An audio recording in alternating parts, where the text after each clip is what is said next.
And that, some people ask, well, how do we know Bobby will be different from other leaders of other African countries who've gone bad? We know Museveni went bad. He came in as a liberal, but ended up as a dictator. The reason we know Bobby is different is he does not come to Ugandans with a military. Museveni and Milton Obote and Idi Amin all came to power at the head of a gun. Yep. They were in the military or they led militias. Bobby Wine doesn't come to power at the head of a militia, and he's not coming to power with an army. He's seeking power through the voting booth, through the power of the individual. JB, it is taking long. The ICC, like any international body, is not a fast remedy, but it is powerful because it puts the Uganda government under a microscope. And although there are abuses, Museveni and his son can only go so far. Exactly. Because they know ultimately the international community and the ICC are watching. The people have to vote, the people have to care. And the people sometimes are going to have to stand up in the street and speak to what they want. Okay, I'm going to pause here. There's a lot to unpack right there. People have to care. That's a very, very big one. You really have to care. And you can use that in every aspect of your life, whether it is work, whether it is even cleaning your apartment, whether it is doing your homework. You really have to care. You're watching Mordecai Marissa Live Political Commentary. Please consider subscribing to help grow Uganda's Voices of Struggle ecosystem. Thank you. I cannot appreciate you enough for using your valuable time to always go on social media, break down things for people.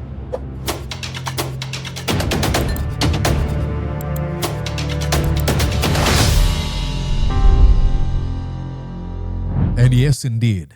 Good morning, good afternoon, and good evening from wherever you're watching me, and at whatever time you might watch this conversation. I always say, I don't know where you're watching me and the time, but I've received tremendous support from people in Zambia, Malawi, Zimbabwe. Now, there's a friend of mine, Ada, recommended people from Ghana to watch these conversations on my YouTube channel. And I want to say, I am sorry. Many of you watch this show, and sometimes I do my commentary in English, and other days I do it in our local language, Luganda, one of the languages widely spoken in Uganda. Pretty much Luganda is our lingua franca. So sometimes you come and, it is Luganda. It'll be like, hey, Mordecai, will you switch to English? So I do this commentary in English so that I can cover you. But at the same time, I have to think about our people in Uganda who do not understand English. So that's why I usually switch languages. So ladies and gentlemen, there's been many questions from sections of disenfranchised, the disengaged, the disillusioned, the disenchanted, the disoriented Ugandans. Choose whatever word you want to use. The tired, the oppressed and hopeless Ugandans who say, what are the international bodies doing at this particular moment when we see repression at the hand of Museveni and his security agencies, when we see the gross abuse of human rights, when we see the abduction, the torturing of people and gloating about it by the son of the president who happens to be the command of our defense forces. Then many Ugandans have asked, where's the International Criminal Court? Where is it? Are they going to pay attention to Uganda? And I've heard Bobby Wine saying, hey, I think you need to switch your eyes. You need to look at what's going on in Uganda as we see all these things going on. These are not new. It has pretty much been normalized. We know that Bobby Wine is most likely to be abducted, most likely to be tortured, and maybe killed. It's not new, and that's very dangerous. That's what makes it dangerous when lawlessness and impunity are normalized. That nation is headed to complete and utter, not mere anarchy, but complete failure. So there was a conversation that our friend JB Muwonge was able to host, and he had a conversation with Bruce Afran. Bruce Afran is, like you can read down, is a civil rights and constitutional lawyer. He's been helping Bobby Wine to file case against Museveni in the International Criminal Court.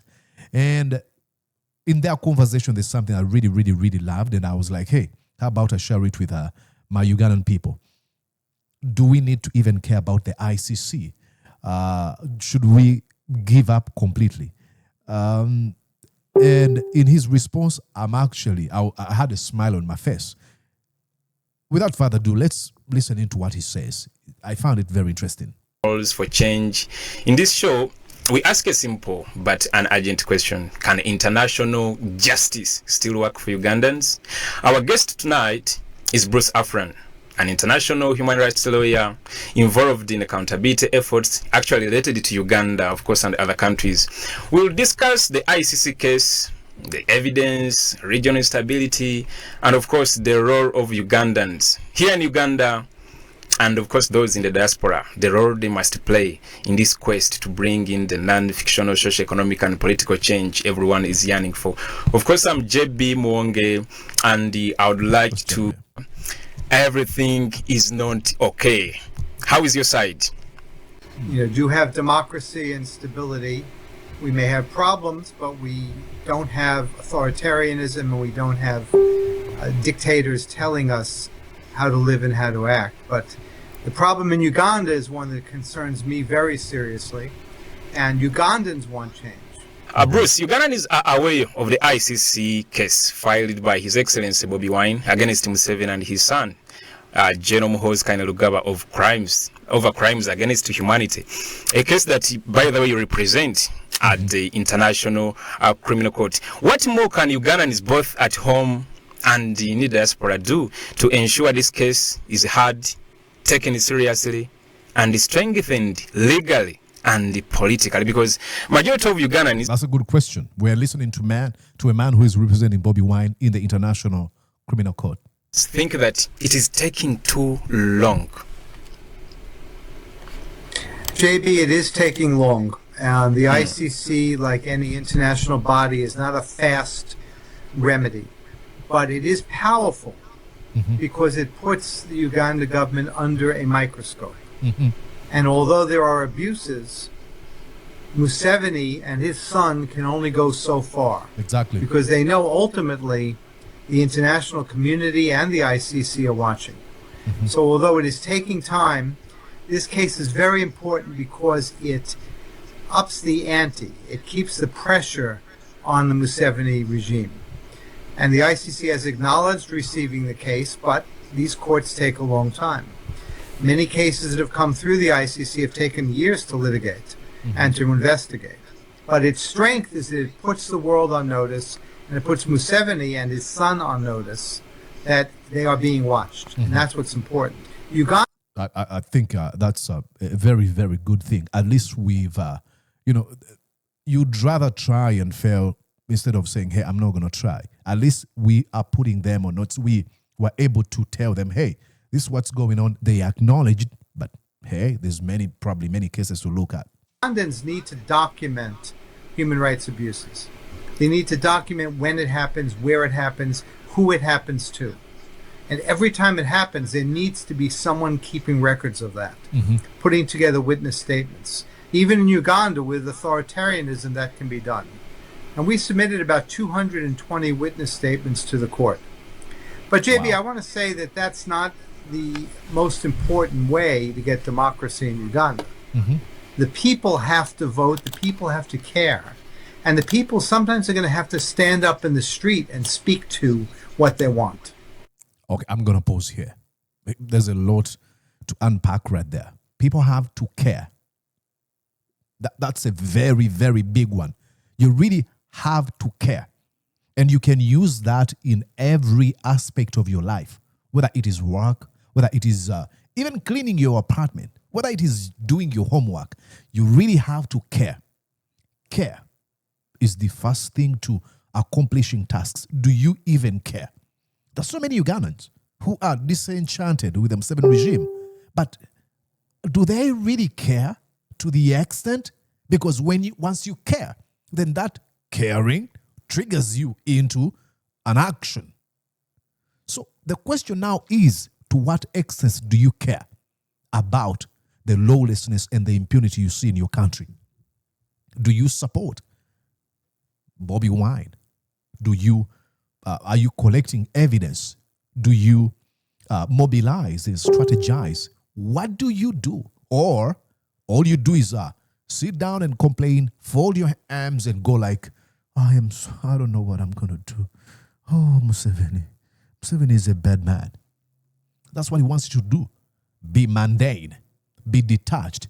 Become despondent, disoriented, and extremely demotivated to even do anything, to take any course of action. So the question now is, what are you doing? In a situation like this, do you even care? I love that. I really, really, really love that. Let's go on and listen to more of what he says. I'm going to make sure, okay, it's right here. Oh, man, I need to remove this screen and, okay, this one is all right. Here, listen. Because we know there may be a fraudulent voting tally. But if the people stand up and speak to that fraud, even a dictatorship will go down. Amazing. Oh, come on. And in country after country where we've seen the people stand up, we see dictatorships fall. Exactly. Now you understand why the commander of the defense forces in Uganda, Muhoozi Kainerugaba, was ordering you to leave, to immediately vacate the polling station shortly after voting. Because he knows that once you stay and put pressure on those folks who would want to engage in malpractice activities, you may fail them. And that alone may mark the end of the Museveni regime. So to what extent do you care? To what extent do you care about seeing the Museveni regime, that chapter, getting close in Uganda? Amazing. You know, in Iran, the people, mostly the younger people, are protesting wildly. Some have been killed, sadly.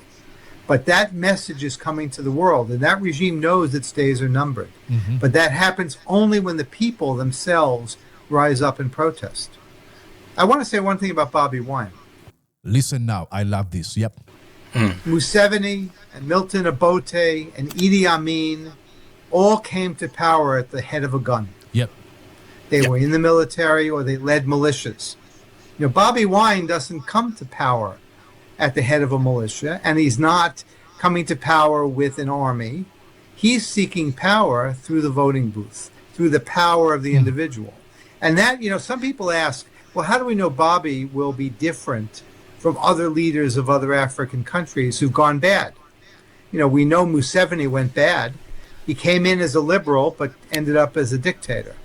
The reason we know Bobby is different is he does not come to Ugandans with a military. He doesn't come with a militia, and he doesn't come with guns. He comes with logic and reason and offers democracy through democratic means. And that's how I love that. How we know that Bobi Wine is not going to be a new Museveni. Wow. Bobi Wine is not going to be a new Museveni. Absolutely. Because I may give an example. Imagine with lawlessness tendencies we have seen with Museveni. Imagine a younger Museveni of 43 had a sway like Bobi Wine has in 2025. Suppose he had the same in 1980. He would have, you know, commanded people to get on streets and destroy property and kill people, because he prides in having led an armed struggle with only 27 guns. He usually says that. So there's no way you're going to convince me. And look, I'm not trying to say that people cannot change, because I know power can corrupt a human being. It's very easy to fall into the traps of, you know, getting drunk to power. But at least we have somewhere we can hold him accountable, saying people power is stronger than people in power. Bobi Wine is in a position where he can tell people, hey, let's march. Let's do this. I've always heard people say, Bobi Wine, give us orders. Tell us. Give us the guns. Some of them have asked, give us the guns. But he continues to restrain himself. Even in situations where when he's facing violence, he's told people, let's not fight. Do not fight these people. And that alone is leadership. It is the difference is day and night. But as a result of this long exposure to dictatorship in Uganda, many people actually view that as weakness. They usually say, why won't Bobi Wine tell the youths to destroy property, to resort to violent means to have power. But cognizant of our past that has been pretty much dominated by violence, by lawlessness, why are we doing the same thing? Was it Mark Twain? Who was it? Whoever who said that madness is a man who does the same thing over and over again, expecting different results. I don't know who said those words, but they couldn't be more truer. I mean, is a different type of a leader that with his leadership style, those that have been long exposed to dictatorship think that's weakness. You should fight. We should be violent. Absolutely not. And that's what makes me earn him earn my respect. Because he hasn't come to the people of Uganda at the head of a militia. All right, thanks for that, Bruce. Actually, just mentioned about the 220 affidavits that you submitted at the ICC, and actually also mentioned that during your previous appearance on this show. I want you to put this into clear perspective. What types of evidence does the ICC formally recognize, and what is the correct process for submitting additional evidence? Who submits it, how, and through which channels? Because very many Ugandans would like to help in this. JB, what Ugandans have to do is they have to put their evidence in writing, in detail. Not just say, I was taken and arrested and beaten. You have to say where it happened, who you were with, where you were brought, how you were abused, how many days you were there, what did the Ugandan guards or the officers say to you. All of that has to be put down every time it happens. And if you observe it happening, and you observe someone being picked up, you have to do all that yourself and say what you saw. That's what courts want to see. That's what the UN wants to see. That's what the US Congress wants to see. That's what the ICC would want to see. And there are lawyers in Uganda who've worked with us who've put this together. And so that's what the people of Uganda have to do. When these things happen, every time it's got to be put together in writing. And frankly, people in Uganda have to organize to do this. We had a good team of people, and that's how we got 220 statements. But Ugandans have to keep up the work. I love the fact that every time he makes his submissions, he throws this ball to Ugandans. Ugandans have to do this. Ugandans have to do this. You've got to organize. Ugandans have got to do this. Yes, we have. Before we think about interventions or even external help, we have to do something. And he mentioned something very important. Ladies and gentlemen, don't take these things as jokes. Horrible, unbelievable history is happening before our own eyes. And if you are caught in the bizarre, unfortunate line of this history, make sure you document it. You never know. You might be 70 years, and that's when you're going to receive your justice. When things have changed, but you've been able to keep this evidence, the record of what they did to you intact. And the ability that you kept that evidence might be a thing that will open a new chapter in legal fields. They'll be like, okay, this man has been able to keep this evidence for this long, and as a result of examining it and blah, blah, blah, blah, this has been the results. So let us not just look at things and be like, okay, actually you can even document. It doesn't have to happen to you as an individual. When you see things happening, you might be watching from your window.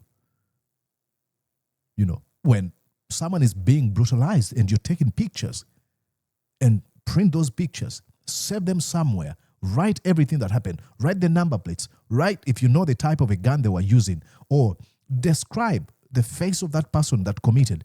I mean, collect every form of evidence, because you never know when it might be needed, when it might be used.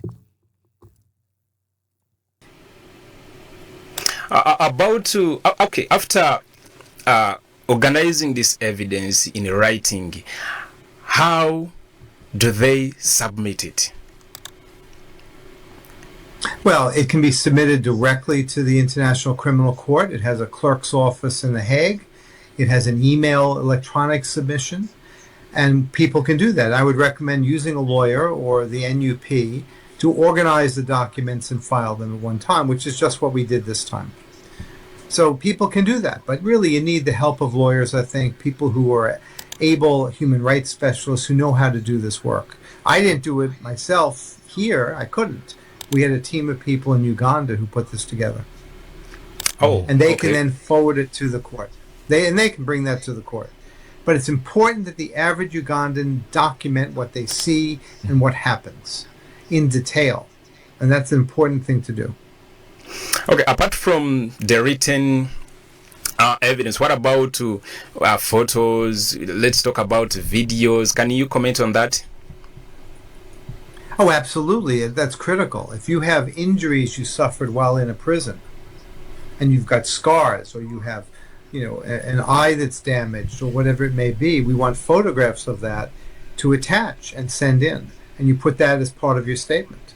If there's a video of abuse, of course we would want to see that. That's critical. And very often, I'll tell you, videos are what bring down these dictatorships. Because if the average person has a smartphone and sees police arresting someone and can tape it on their phone, that can go around the world in minutes. And if we see someone being beaten up and abused by the police or the army, that can go around the world in minutes. And those things can go viral, and that's what can bring down these governments. You write down what happened to you, or to your friend, or what you saw. You attach photographs or videos if you have them, and all of that goes through goes on the internet to the website of the ICC. And anyone who has access to the internet can simply submit it to the court electronically. It's a very simple process. What you have to do is make your statement, make a PDF, attach photographs, medical reports, and you can submit that yourself actually to the ICC. Oh, or that means if you use experts. Oh, sorry for that. Can you go ahead? Yes, JB. No, Well, I wanted experts, lawyers, human expert. rights. All right, I wanted to comment on the website. You mentioned the website, so I can file it myself without actually using lawyers. Like if I go to the ICC website with my documents PDF, well detailed, links attached within the PDF, submitting it directly via the ICC website. Exactly, JB. Any individual can do that themselves. And if hundreds of people from Uganda start to do this, or even thousands, all of a sudden the international community says, what is going on? So it's very important that people take this initiative and do that. And you can do it yourself just through the internet. Awesome. All right, I think that summarizes and it answers the question very well. Now, let's go on to something else, Bruce. Okay. They went on to talk about the Congo crisis. You can go on and watch the entire thing. Please go on. It's JB Muwonge, ICC case against Museveni. ICC lawyer explains on JB Muwonge talk show. He posted it on the 7th of January 2026. Please go on and watch the entire thing. It's very, very, very worth your time. I would recommend you to. So I think you get it here. You might be watching from what other part of Africa where you're facing all types of repression from your criminal regime you have over there. Now you know what to do. You can actually file a case to the ICC by yourself. Remember what he said. You should take the initiative. Now, if there's a bunch of young lawyers at Makerere University or somewhere, or Kampala International, or anywhere, now you know what to do. If you're disenfranchised, if you think things are not going the right way in Uganda, maybe there's an initiative you can actually, there's some projects that you can dedicate your life to. And these are projects that go beyond your selfish interests, but saving your own country. And this is not job of lawyers. I mean, if you're an economist or anybody, like I said, anybody. So do not exclude yourself. Ladies and gentlemen, he did, I think I will show you some of, he wrote a report here. Let me show you here. Okay. There's a report here. Bruce Afran, report on government abuse, violations and misconduct in advance of the January 14th, 2021 presidential elections and its aftermath. And then it goes on to detail. So if you really want to to see how you can do this. You can go on and read this report. Just type in Bruce Afran, just type in those words, and then you'll see. He goes on, to detail here. For example, I'll read you here. It says, beginning November 18th, 2020, the Uganda government initiated a pattern of violence and abuses designed to intimidate voters and opposition parties, particularly Bobi Wine and the NUP. On this date, Bobi Wine was arrested by Uganda security forces for allegedly violating anti-COVID regulations for appearing at a political rally, and was charged with spreading a communicable disease. From November 18th, 2020 to November 20th, 2020, when he was released on bail, at least 54 protesters demanding Bobi Wine's release and bystanders were killed by Uganda military and police, who acted under shoot-to-kill orders from Uganda Security Minister Eddie Tumwine. Rest in peace. Hundreds of others were grievously wounded, including persons mutilated by bullets and tear gas canisters fired wildly into crowds, or who were run over by military or campaign vehicles. These actions interfered with a neutral and civil elections process to impose an atmosphere of terror upon the electorate before the election, and to create an appearance of danger for those who engage in political participation to favor the ruling party and General Museveni in particular. These are addressed below, sort of a preamble of what happened. Then they go on to say shoot-to-kill orders issued by Security Minister Eddie Tumwine. They go on to, into details, and you can see how he writes, and, he gives links to everything that he mentions. And these are things we can do. So please, do not wait. You can do something. We can do something. I can do something. I'm telling this to myself as well. So we might say it's taken forever, but at least somebody still cares about Uganda. And someday, oh my, freedom will come. Freedom will come, rolling down like rivers. Oh boy. Okay, ladies and gentlemen, I think that's it for now. Go on and watch the entire show on JB Muwonge Live. We've been wanting to have shows with him. I don't know how many times we've talked about talking about a few topics. We end up failing because of a number of stuff that come our way, and we're not able to. But he's a very, very amazing. Please, if you go on and if you go to his channel, make sure that you subscribe. See you later. Bye-bye. Did you enjoy what you just watched? I'm sure they did. I'm going to guess that you did. How about you consider subscribing to Mordecai Marissa Live YouTube channel? Thank you.